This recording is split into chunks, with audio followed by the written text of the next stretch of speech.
Hello class. इससे पहले video में हमने क्लास 10 के चैप्टर नंबर 9 के क्वेश्चन नंबर 10 तक कंप्लीट कर लिया था। आज हम क्वेश्चन नंबर 11 की शुरुआत करेंगे और उसे खत्म करेंगे। तो देखिए क्वेश्चन नंबर 11 क्या कह रहा है। ये कह रहा है कि एक टीवी टावर है, stand vertically on the bank of a canal from a point on the other bank directly opposite the tower. अब देखिए एक हम बैंक बना लेते हैं, मतलब एक नहर बना लेते हैं। हमारा नहर बना हुआ है, ठीक ना। इस नहर के इधर साइड एक टीवी टावर लगा हुआ है। क्या लगा हुआ है? TV tower. इसके आगे हमें पता नहीं तो हम इसे एच मान लेते हैं। इसके इस नहर के दूसरी साइड है, ठीक है। यहाँ से अगर कोई व्यक्ति देखता है तो कितना एंगल बना रहा है? 60 बना रहा है। देखिए यहाँ लिखा ना, evaluation of a top of a tower is 16 the angle of, ठीक है ना। तो कितना बना रहा है यहाँ से एंगल? इसका 60 बना रहा है। इतना क्लियर। अब बोला from another point 20 meter away from the this point. इस पॉइंट से 20 मीटर पीछे जाएंगे। 20 मीटर हम पीछे गए तो हमारा 20 मीटर पीछे आए। तो यहाँ से जब वो देखता है तो कितना एंगल बनता है? देखिए joining the point the foot of a tower the angle of revolution कितना बनता है? 30। तो कितना बन रहा है एंगल ऑफ रिवोल्यूशन? 30 बन रहा है। तो ये एंगल हमारा 30 बन रहा है। इतना क्लियर। अब इसमें फाइंड करना हाइट ऑफ टावर। इस टावर की हाइट फाइंड करनी है और साथ में फाइंड करना है कि यहाँ से यहाँ तक का डिस्टेंस क्या होगा, मतलब इस कैनाल की लेंथ क्या होगी। तो इसे हम मान लेते हैं एक्स, जो हमें फाइंड करना है। इतना क्लियर। अब देखिए टोटल डिस्टेंस यहाँ से लेकर यहाँ तक है, क्योंकि दो एंगल बनना है, एक एंगल यहाँ बनना है, तो इसके लिए डिस्टेंस तो हमारा एक्स हो गया। इस 30 के लिए डिस्टेंस क्या होगा? तो इसके लिए होगा हमारा क्या? एक्स। ये एक्स रहेगा और ये 20, तो एक्स प्लस 20 रहेगा।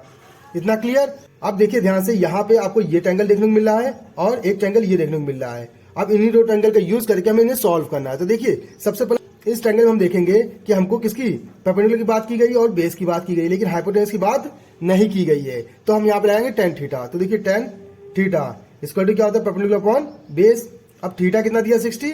तो क्या आएगा? tan 60 इक्वल टू परपेंडिकुलर कितना दिया? देखिए h जो हमने लेट किया है और बेस हमने क्या लेट किया है? x लेट किया है। इतना क्लियर। अब tan 60 की वैल्यू क्या होती है? √3। तो √3 equal to h upon x, ये आ जाएगा। अब देखिए x को उधर भेजेंगे तो क्या आएगा? x और √3 को नीचे भेजते हैं, मतलब अरेंज इनको डिस्प्लेस करते हैं। तो x इक्वल टू क्या आएगा? h upon √3। तो यहाँ से हमारी x की वैल्यू तो आ जाएगी। अब हम क्या करेंगे? हम लेंगे दूसरा वाला ये बड़ा ट्रायंगल, ठीक। इस बड़े ट्रायंगल में देखिए क्या लिखा है? 10, एंगल कितना है? 30, ठीक। और परपेंडिकुलर कितना दिया है? वही h दिया हुआ है, लेकिन इसका बेस क्या हो गया? यहाँ से यहाँ तक का देखिए x प्लस 20। ये इतना क्लियर। अब देखिए tan 30 की वैल्यू क्या होती है? 1/√3 इक्वल टू h की वैल्यू हमें पता नहीं, तो h की जगह h रखेंगे। फिर x की वैल्यू में कितनी दी है? h अपॉन √3, तो h अपॉन √3 लिखेंगे प्लस 20। इतना लिख दिया। अब देखिए क्रॉस मल्टीप्लाई करेंगे तो ये इसके साथ मल्टीप्लाई है और ये ऊपर जाके मल्टीप्लाई होंगे, तो क्या आएगा? h upon √3 plus 20 equal to √3 h, ये आ जाएगा। अब देखिए इसके नीचे 1 लिखेंगे, ये आपस में मल्टीप्लाई, फिर ये इधर फिर ये इधर, तो क्या आएगा? h प्लस ये से मल्टीप्लाई क्या आएगा? 20√3 अपॉन में √3 इक्वल टू √3 h। अब √3 इधर मल्टीप्लाई करेगा तो हमारे क्या आएगा? √3 3 हो जाएगा, तो क्या आएगा? 3h इक्वल टू यहाँ बचेगा h प्लस 20√3।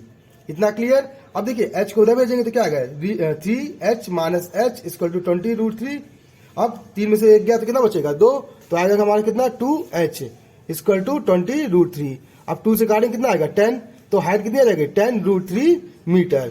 तो यहाँ से हमारी टावर की हाइट निकल आएगी। अब इस कैनाल की लेंथ भी निकालनी है, मतलब x निकालना है। तो इस h की वैल्यू को हम कहाँ पुट कर सकते हैं? यहाँ पुट कर सकते हैं, ठीक। तो हमारा क्या आएगा? देखिए x इक्वल टू h की वैल्यू कितनी है? 10√3 अपॉन में √3। अब √3 से √3 कट गया तो x की वैल्यू कितनी आई? 10 मीटर। मतलब कैनाल की जो लेंथ होगी वो कितनी होगी? 10 मीटर होगी। और इस तरह से हमारी प्रॉब्लम सॉल्व हो जाएगी। तो ऐसे ही इंटरेस्टिंग सवालों के लिए आप हमारे चैनल पर बने रहेगा। अगर आपके पास मैथ से रिलेटेड कोई प्रॉब्लम है तो आप हमारे कमेंट बॉक्स में कमेंट करके हमें बता दीजिएगा, उसका सोल्यूशन हम आपको बता देंगे। तो आज की क्लास के लिए धन्यवाद।